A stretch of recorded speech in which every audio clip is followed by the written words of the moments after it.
नमस्कार सभी को। मेरे चैनल में आप सभी का हार्दिक स्वागत है। आज मैं उपस्थित हूँ धर्मवीर भारती द्वारा लिखित उपन्यास का अगला भाग लेकर। तो आइए इसका कथानक सुनते हैं। नहीं, हमें तो कभी नहीं बताया, चंदर बोला। तब तो हमने प्यार व्यार नहीं किया। गेसु यूं ही गप उड़ा रही थी। सुधा ने संतोष की सांस लेकर कहा, लेकिन बस, चाचा जी के नाराज़ होने पर तुम इतने दुखी क्यों हो गए हो जाने दो नाराज़। पापा तो हैं अभी। क्या पापा मोहब्बत नहीं करते तुमसे? सो क्यों नहीं करते? तुमसे ज़्यादा मुझसे मोहब्बत करते हैं। लेकिन उनकी बात से मन तो भारी हो ही गया है। उसके बाद गए बिसरिया के यहाँ। बिसरिया ने कुछ बड़ी अच्छी कविताएं सुनाई और भी मन भारी हो गया। चंदर ने कहा, लो, तब तो चंदर तुम प्यार करते होगे ज़रूर। सुधा ने हाथ पटक कर कहा, क्यों? गेसु कह रही थी कि शायरी पर जो उदास हो जाता है वह ज़रूर मोहब्बत करता है। सुधा ने कहा, अरे ये पोर्टिको में कौन है? चंदर ने देखा तो लो, बिसरिया आ गया। चंदर उसे बुलाने उठा तो सुधा ने कहा, अभी बाहर बिठलाना उन्हें, मैं तब तक कमरा ठीक कर लूँ। बिसरिया को बाहर बिठाकर चंदर भीतर आया अपना चार्ट वगैरह समेटने के लिए। तो सुधा ने कहा, सुनो। चंदर रुक गया। सुधा ने पास आकर कहा, तो अब उदास तो नहीं हो तुम? नहीं चाहते मत करो शादी, इसमें उदास क्या होना? और कविता बविता पर मुंह बनाकर बैठे तो अच्छी बात नहीं होगी। अच्छा, चंदर ने कहा, अच्छा नहीं बताओ, तुम्हें मेरी कसम है, उदास मत हुआ करो, फिर हमसे कोई काम नहीं होता।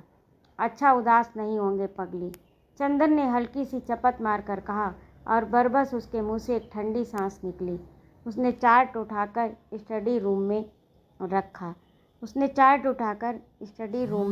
रखा। बिसारिया के पास बैठ गया। अच्छा, उदास तो नहीं होगे पगली, चंदर ने हल्की सी चपत मार कर कहा। और बरबस उसके मुंह से एक ठंडी सांस निकली। उसने चार्ट उठाकर स्टडी रूम में रखा। देखा डॉक्टर साहब अभी सो ही रहे थे। सुधा कमरा ठीक कर रही थी। वह आकर बिसरिया के पास बैठ गया। थोड़ी देर में कमरा ठीक करके सुधा आकर कमरे के दरवाजे पर खड़ी हो गई। चंदन ने पूछा, क्यों, सब ठीक है? उसने सिर हिला दिया। वह कुछ बोली नहीं। यही है आपकी शिष्या सुश्री सुधा शुक्ला, इस साल बीए फाइनल का इम्तहान देगी। बिसरिया ने बिना आंखें उठाए ही हाथ जोड़ लिए। सुधा ने हाथ जोड़कर फिर बहुत सकुचा सी गई। चंदर उठा और बिसरिया को लाकर उसने अंदर बिठा दिया। बिसरिया के सामने सुधा और उसकी बगल में चंदर। चुप, सभी चुप। अंत में चंदर बोला, लो, तुम्हारे मास्टर साहब आ गए, अब बताओ ना तुम्हें क्या क्या पढ़ना है। सुधा चुप। बिसरिया कभी ये पुस्तक उलटता कभी वह। थोड़ी देर बाद वह बोला, आपके क्या विषय हैं? जी बड़ी कोशिश से बोलते हुए सुधा ने कहा, हिंदी, इकोनॉमिक्स, गृह विज्ञान। और उसके माथे पर पसीना झलक आया। आपको हिंदी कौन पढ़ाता है? बिसरिया ने किताब में ही निगाह गड़ाए हुए कहा। सुधा ने चंदर की ओर देखा और मुस्कुराकर फिर मुंह झुका लिया। बोलो न, तुम खुद ये राजा गर्ल्स कॉलेज में हैं, शायद मिस पवार हिंदी पढ़ाती हैं। चंदर ने कहा, अच्छा, अब आप पढ़ाइए, मैं अपना काम करूं। चंदर उठकर चल दिया। स्टडी रूम में मुश्किल से चंदर दरवाजे तक पहुंचा होगा कि सुधा ने बिसरिया से कहा, जी मैं पेन ले आऊं? और लपकती हुई चंदर के पास पहुंची। सुनो चंदर। चंदर रुक गया और उसका कुर्ता पकड़कर छोटे बच्चों की तरह मचलते हुए सुधा बोली, तुम चलकर बैठो तो हम पढ़ेंगे, हमें शर्म लगती है। जाओ चलो, हर वक्त ही यही बचपना। चंदन ने डांट कर कहा, चलो पढ़ो सीधे से, इतनी बड़ी हो गई अभी तक बही आते नहीं गई। सुधा चुपचाप मुंह लटकाकर खड़ी हो गई, धीरे धीरे पढ़ने लग गई। चंदन स्टडी रूम में जाकर चार्ट बनाने लगा। डॉक्टर साहब अभी तक सो रहे थे। एक मक्खी उड़कर उनके गले पर बैठ गई। उन्होंने बाएं हाथ से मक्खी मारते हुए नींद में कहा, मैं इस मामले में सरकार की नीति का विरोध करता हूँ। चंदन ने चौंक कर देखा। डॉक्टर साहब जग गए थे और जमुआई ले रहे थे। जी, आपने मुझसे कुछ कहा? चंदन ने पूछा। नहीं, क्या मैंने कुछ कहा था? ओह, मैं सपना देख रहा था। कै बज गए? 5:30। अरे बिल्कुल शाम हो गई। डॉक्टर साहब ने बाहर देख कर कहा, अब रहने दो कपूर, आज काफ़ी काम किया तुमने, चाय मंगवाओ। सुधा कहाँ है? पढ़ रही है, आज से उसके मास्टर साहब आने लगे। अच्छा जाओ तुम ही। अच्छा जाओ, उन्हें भी बुला लाओ और चाय भी मंगवा लो, उसे भी बुला लो, सुधा को। चंदर जब ड्राइंग रूम में पहुंचा तो देखा सुधा किताबें समेट रही थी। बिसरिया जा चुका था। उसने सुधा से कहना चाहा लेकिन सुधा का मुंह देखते ही उसने अनुमान लगा लिया कि सुधा लड़ने के मूड में है। अतः वह स्वयं ही जाकर महाराजिन से कह आया कि 3 प्याला चाय पढ़ने के कमरे में भेज दो। जब वह लौटने लगा तो खुद सुधा ही उनके रास्ते में खड़ी हो गई और धमकी के स्वर में बोली, अगर कल से साथ तुम नहीं बैठोगे तो हम नहीं पढ़ेंगे। हम साथ नहीं बैठ सकते, चाहे तुम पढ़ो या ना पढ़ो। चंदन ने ठंडे स्वर में कहा और आगे बढ़ गया। तो फिर हम नहीं पढ़ेंगे। सुधा ने जोर से कहा, क्या बात है, क्यों लड़ रहे हो तुम लोग? डॉक्टर शुक्ला अपने कमरे से बोले। चंदर कमरे में आकर बोला, कुछ नहीं, ये कह रही हैं कि पहले हम कहेंगे। बात काटकर सुधा बोली, पापा, हमने इनसे कहा कि तुम पढ़ाते वक्त बैठा करो, हमें बहुत शर्म लगती है। ये कहते हैं पढ़ो चाहे न पढ़ो, हम नहीं बैठेंगे। अच्छा जाओ चाय लाओ। जब सुधा चाय लाने गई तो डॉक्टर साहब बोले, कोई विश्वासपात लड़का है अपने घर की लड़की समझकर सुधा को सौंपना पढ़ने के लिए? सुधा अब बच्ची नहीं है। हाँ, अरे ये भी कोई कहने की बात है। हाँ, वैसे अभी तक सुधा तुम्हारी ही निगहबानी में रही है, तुम खुद ही अपनी जिम्मेदारी समझते हो। लड़का हिंदी में एमए कर रहा है। हाँ, एमए कर रहा है। अच्छा है, तब तो बिनती आ रही है, उसे भी पढ़ा देगा। सुधा चाय लेकर आ गई थी। पापा, तुम लखनऊ कब जाओगे? शुक्रवार को। क्यों? और ये भी जाएंगे? हाँ। और हम अकेले रहेंगे? क्यों, महाराजिन यही सोएगी, अगले सोमवार को हम लौट आएंगे। डॉक्टर शुक्ला ने चाय का प्याला मुँह से लगाते हुए कहा। एक गम कदे की शाम, मन उदास, तबीयत उचटी सी, सितारों की रोशनी फीकी लग रही थी। मार्च की शुरुआत थी और फिर भी जाने इतनी गर्म थी या सुधा को इतनी बेचैनी लग रही थी। पहले वह जानकर सामने के लॉन में बैठी, लेकिन सामने के मौलसिरी के पेड़ में छोटी छोटी गौरैयों ने मिलकर इतनी जोर से चहचहाना शुरू किया कि उसकी तबीयत घबरा उठी। वह इस वक्त एकांत चाहती थी, सबसे बढ़कर सन्नाटा चाहती थी, जहाँ कोई ना बोले, कोई ना बात करे, सभी खामोशी में डूबे हुए हों। वह उठकर टहलने लगी और जब लगा कि पैरों में ताकत नहीं रही तो फिर लेट गई हरी हरी घास पर। मंगलवार की शाम थी और अभी तक पापा नहीं आए थे। आना तो दूर, पापा या चंदर के हाथ से एक पुर्जे के लिए तरस गई थी। किसी ने यह भी नहीं लिखा कि वे लोग कहाँ रह गए या कब तक आएंगे। किसी को भी सुधा का ख्याल नहीं।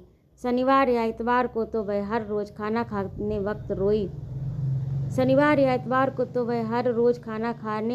खाते वक्त रोई। चाय पीना तो उसने उसी दिन से छोड़ दिया। सोमवार को सुबह पापा नहीं आए तो वह इतना फूट फूट कर रोई कि महाराजिन को सिकती हुई रोटी छोड़कर चूल्हे की आंच निकालकर सुधा को समझाने आना पड़ा। और सुधा की रुलाई को देखकर तो महाराजिन के हाथ पांव ढीले हो गए। उसकी सारी डांट हवा हो गई और वह सुधा का मुँह ही मुँह देखती रही। कल से कॉलेज भी नहीं गई थी और दोनों इंतज़ार करती रहीं कि कहीं दोपहर को पापा ना आ जाएं। गेसू से भी 2 दिन से मुलाकात नहीं हुई थी, लेकिन मंगलवार को दोपहर तक जब कोई खबर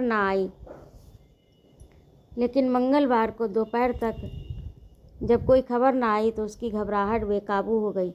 इस वक्त उसने बिसरिया से कोई भी बात नहीं की। आधा घंटा पढ़ने के बाद उसने कहा कि उसके सिर में दर्द हो रहा है और उसके बाद खूब रोई। उसके बाद उठी, चाय पी, हाथ मुंह धोया और सामने के लॉन में टहलने लगी। फिर लेट गई हरी हरी घास पर। बड़ी ही उदास शाम थी और क्षितिज की लाली के ओंठ भी स्याह पड़ गए थे। बादल सांस रोके पड़े थे, खामोश सितारे टिमटिमा रहे थे। बगलों की धुंधली धुंधली कतारें पर मारती हुई गुजर रही थी। सुधा ने एक लंबी सांस लेकर सोचा कि अगर वह चिड़िया होती तो एक क्षण में उड़कर जहाँ चाहती वहाँ की खबर ले आती। पापा इस वक्त घूमने गए होंगे। चंदर अपने दोस्तों की टोली में बैठा रंगरेलियाँ कर रहा होगा, वहाँ भी दोस्त बना ही लिए होंगे उसने। बड़ा बातूनी है चंदर और बड़ा मीठे स्वभाव का। आज तक किसी से सुधा ने उसकी बुराई नहीं की, सभी उसको प्यार करते थे, यहाँ तक कि महाराजिन जो सुधा को हमेशा डांटती रहती थी, चंदर का हमेशा पक्ष लेती थी और सुधा हर एक से पूछ लेती कि चंदर के बारे में उसकी राय क्या है। लेकिन सब लोग जितनी चंदर की तारीफ़ करते वह उतना अच्छा उसे नहीं समझती।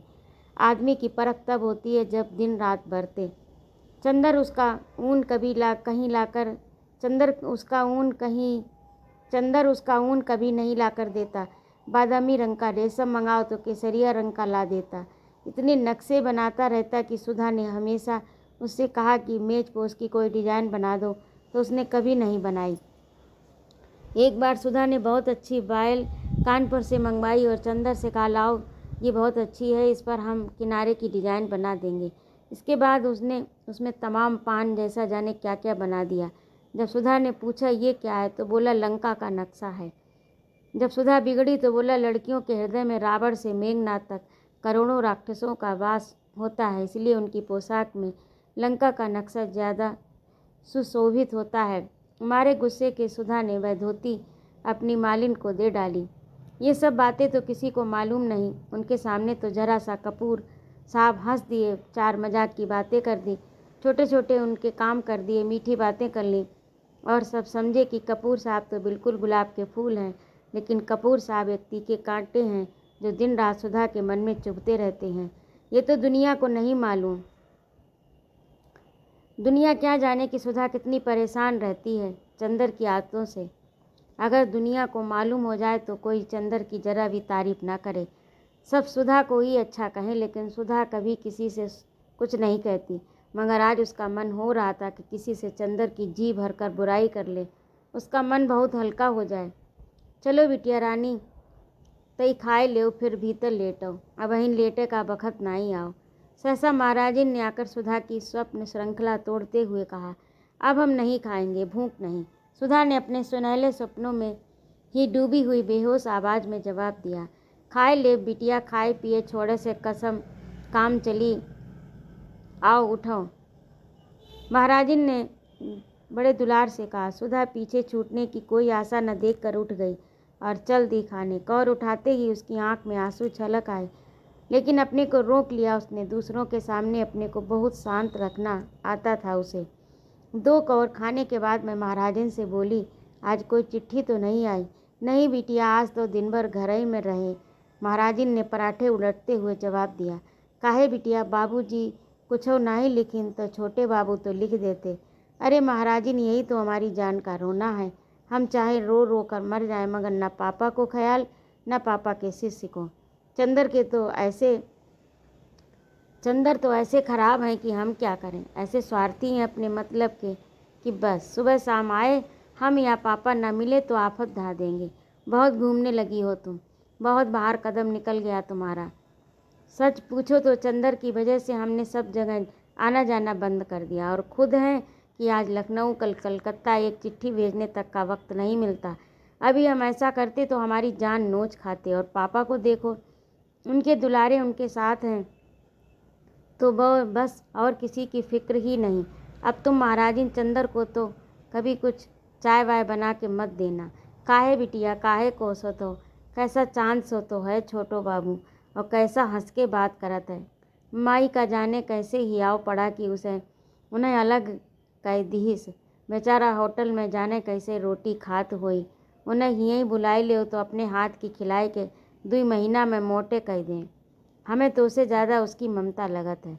बीबी जी बाहर एक मेम पूछत है, यहाँ कौनो डॉक्टर रहत हैं? हम कहा नहीं, यहाँ तो बाबूजी रहत हैं। तो कहा था नहीं, यही मकान है। मालिन ने सहसा आकर बहुत स्वतंत्र स्वरों में कहा, बैठाओ उन्हें, हम आते हैं। सुधा ने कहा। जल्दी जल्दी खाना शुरू किया, जल्दी जल्दी ख़त्म कर दिया। बाहर जाकर उसने देखा तो नील कांटे के झाड़ से टिकी हुई एक बाइसिकल रखी थी और एक ईसाई लड़की लॉन पर टहल रही होगी, करीब 24-25 वर्ष की, लेकिन बहुत अच्छी लग रही थी। कहिए, आप किसे पूछ रही हैं? सुधा ने अंग्रेजी में पूछा। मैं डॉक्टर शुक्ला से मिलने आई हूँ, उसने शुद्ध हिंदुस्तानी में कहा। वे तो बाहर गए हैं, कब आएंगे कुछ पता नहीं। कोई ख़ास काम है आपको? सुधा ने पूछा। नहीं, यूं ही मिलने आ गई। आप उनकी लड़की हैं? उसने साइकिल उठाते हुए कहा। जी हाँ, लेकिन अपना नाम तो बताती जाइए। मेरा नाम कोई महत्वपूर्ण नहीं है, मैं उनसे मिल लूँगी। और हाँ, आप उसे जानती हैं, मिस्टर कपूर को? आहा, आप पम्मी हैं, मिस डिक्रूज। सुधा को एकदम ख्याल आ गया। आइए आइए, हम आपको ऐसे नहीं जाने देंगे, चलिए बैठिए। सुधा ने बड़ी बेतकल्लुफ़ी से साइकिल पकड़ ली। अच्छा चलो, कहकर पम्मी जाकर ड्राइंग रूम में बैठ गई। मिस्टर कपूर रहते कहाँ हैं? पम्मी ने बैठने से पहले पूछा। रहते तो वे चौक में हैं, लेकिन आजकल तो वे भी पापा के साथ बाहर गए हैं। वे तो आपकी एक दिन बहुत तारीफ़ कर रहे थे। बहुत तारीफ़? इतनी तारीफ़ किसी लड़की की करते तो हमने सुना नहीं कभी। सचमुच? पम्मी का चेहरा लाल हो गया। वे बहुत अच्छे हैं, बहुत अच्छे हैं। थोड़ी देर पम्मी चुप रही, फिर बोली, क्या बताया था उन्होंने हमारे बारे में?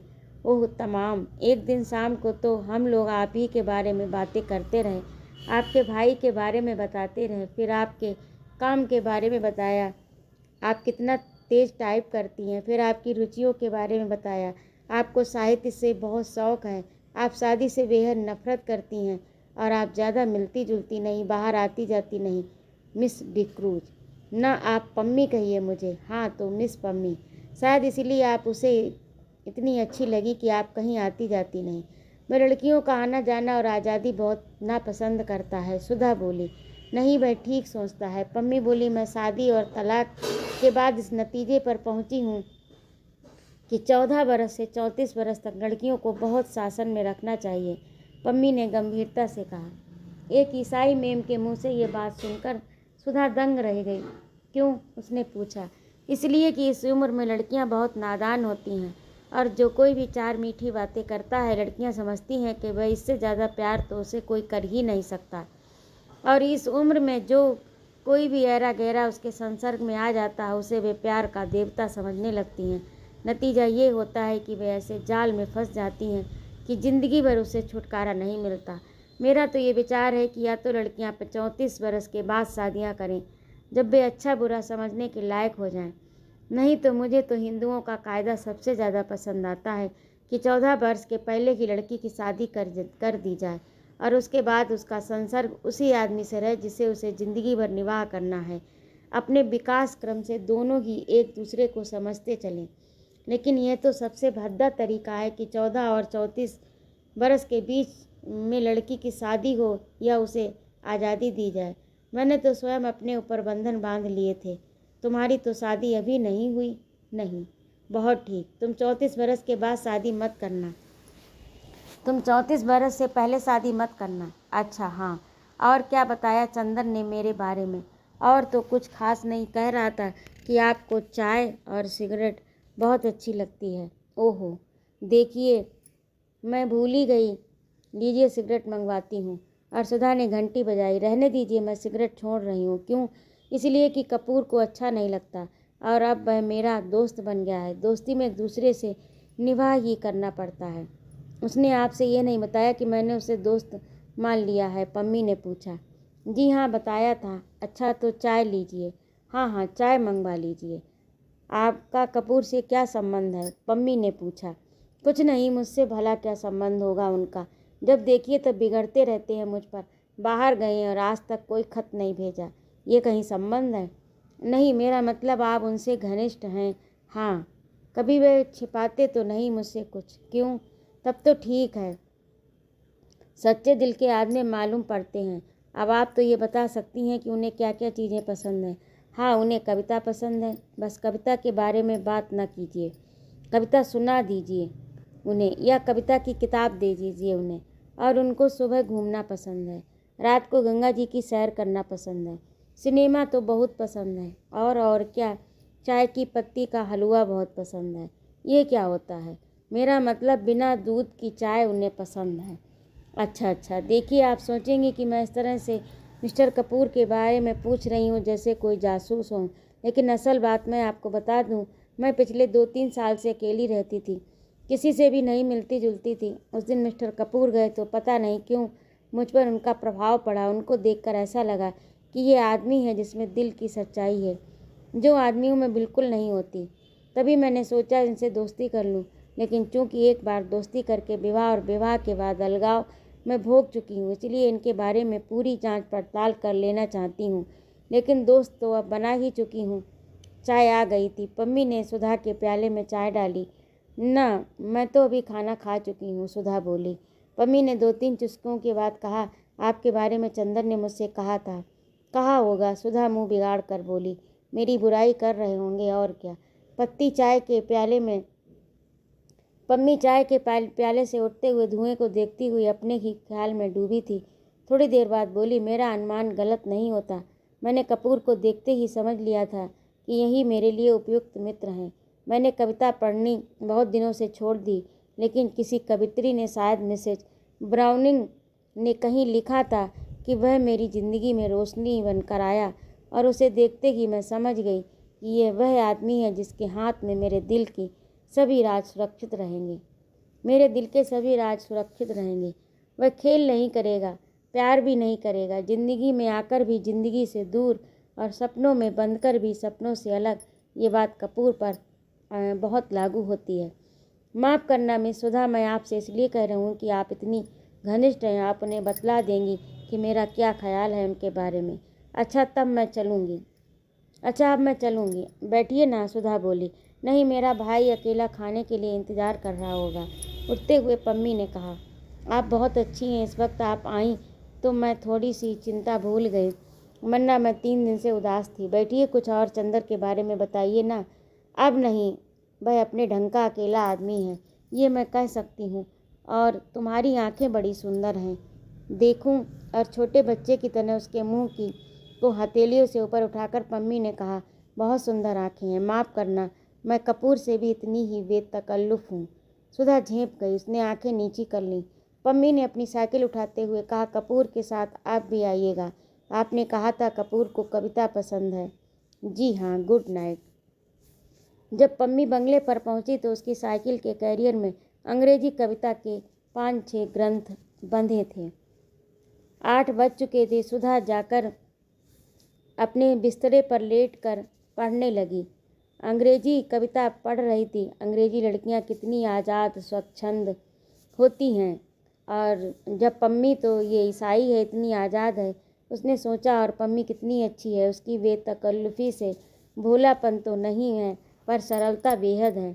बड़ा साफ दिल है, कुछ छिपाना नहीं जानती। सुधा से सिर्फ 5-6 साल बड़ी है, लेकिन सुधा उसके सामने बच्ची लगती है। कितना जानती है पम्मी, और कितनी अच्छी समझ है उसकी। चंदर की तारीफ करते नहीं थकती। चंदर के लिए उसने सिगरेट छोड़ दी। चंदर उसका दोस्त है, इतनी पढ़ी लिखी लड़की के लिए रोशनी का देवदूत है। सचमुच चंदर पर सुधा को गर्व है, और उसी चंदर से वह लड़ झगड़ लेती है, इतनी मान मनुहार कर लेती है। चंदर सब बर्दाश्त कर लेता है, वरना चंदर के इतने बड़े बड़े दोस्त हैं, चंदर की इतनी इज्जत है। अगर चंदर चाहे तो सुधा की रत्ती भर परवाह न करे, लेकिन चंदर सुधा की भली बुरी बात बर्दाश्त कर लेता है, और वह कितना परेशान करती रहती है चंदर को।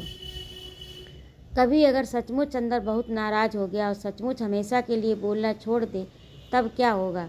या चंदर यहाँ से कहीं चला जाए, तब क्या होगा? खैर, चंदर जाएगा तो नहीं इलाहाबाद छोड़कर, लेकिन अगर वह खुद कहीं चली गई तब क्या होगा? वह कहाँ जाएगी? अरे, पापा को मनाना तो बाएं हाथ का खेल है। ऐसा प्यार वह करेगी नहीं कि शादी करनी पड़े। लेकिन यह सब तो ठीक है, पर चंदर ने चिट्ठी क्यों नहीं लिखी? क्या नाराज़ होकर गया? जाते वक्त सुधा ने परेशान तो बहुत किया था। होल डॉल की पेटी का बक्सुआ खोल दिया था। उठाते ही चंदर के हाथ से सब कपड़े बिखर गए। चंदर कुछ बोला नहीं, लेकिन जाते समय उसने सास सुधा को डांटा भी नहीं, और न यही समझाया कि घर का ख्याल रखना, अकेले घूमना मत, महाराजन से लड़ना मत, पढ़ती रहना। इससे सुधा समझ तो गई थी कि वह नाराज़ है, लेकिन कुछ कहा नहीं। लेकिन चंदर को खत तो भेजना चाहिए था, चाहे गुस्से का ही खत क्यों ना हो। बिना खत के मन उसका कितना घबरा रहा था। और क्या चंदर को मालूम नहीं होगा? ये कैसे हो सकता है? जब इतनी दूर बैठे सुधा को मालूम हो गया कि चंदर नाखुश है, तो क्या चंदर को नहीं मालूम होगा कि सुधा का मन उदास हो गया? ज़रूर मालूम होगा। सोचते सोचते उसे जाने कब नींद आ गई। नींद में उसे पापा या चंदर की चिट्ठी मिली या नहीं, ये तो नहीं मालूम, लेकिन इतना ज़रूर है कि जैसे वह सारी सृष्टि एक बिंदु से बनी, एक बिंदु में समा गई, उसी तरह सुधा की ये भादों की घटाओं जैसी फैली हुई बेचैनी, गीली उदासी एक चंदर के ध्यान से उठी और उसी में समा गई। दूसरे दिन सुबह आंगन में सुधा बैठी हुई आलू छील रही थी और चंदर का इंतजार कर रही थी। उसी दिन रात को पापा आ गए। दूसरे दिन सुबह बुआ जी और बिनती। सुधी, किसी ने इतने प्यार से पुकारा कि हवाओं में रस भर गया। अच्छा, आ गए चंदर। सुधा आलू छोड़कर उठ बैठी। क्या लाए हमारे लिए लखनऊ से? बहुत कुछ सुधा। सहसा कमरे में से कोई बोला, चंदर हैं। सुधा ने कहा। चंदर बुआ आ गई और कमरे से बुआ बाहर आईं। प्रणाम बुआ जी, चंदर बोला और पैर छूने के लिए झुका। हाँ हाँ हाँ। बुआ जी 3 कदम पीछे हट गईं। देखो तो हम पूजा की धोती पहने हैं, और ई का है सुधा। सुधा ने बुआ की बात का कुछ जवाब नहीं दिया। चंदर, चलो अपने कमरे में, यहाँ बुआ पूजा करेंगी। चंदर अलग हटा। बुआ ने हाथ के पंच पात्र से वहाँ पानी छिड़का। जमीन फूंकने लगी। सुधा, बिनती को भेज दो। बुआ जी ने धूपदानी में महाराजिन से कोयला लेते हुए कहा। सुधा अपने कमरे में पहुंचकर चंदर को खाट पर बिठाकर नीचे बैठ गई। अरे ऊपर बैठो। नहीं, हम यहीं ठीक हैं, कहकर बैठ गई और चंदर की पैंट पर पेंसिल से लकीरें खींचने लगी। ये क्या कर रही हो? चंदर ने पैर उठाते हुए कहा। तुम इतने दिन क्यों लगाए तुमने? सुधा ने दूसरे पांचे पर पेंसिल लगाते हुए कहा। अरे बड़ी आफत में फंस गए थे सुधा। लखनऊ से हम लोग गए बरेली, वहाँ एक उत्सव में हम लोग भी गए और एक मिनिस्टर भी पहुँचे।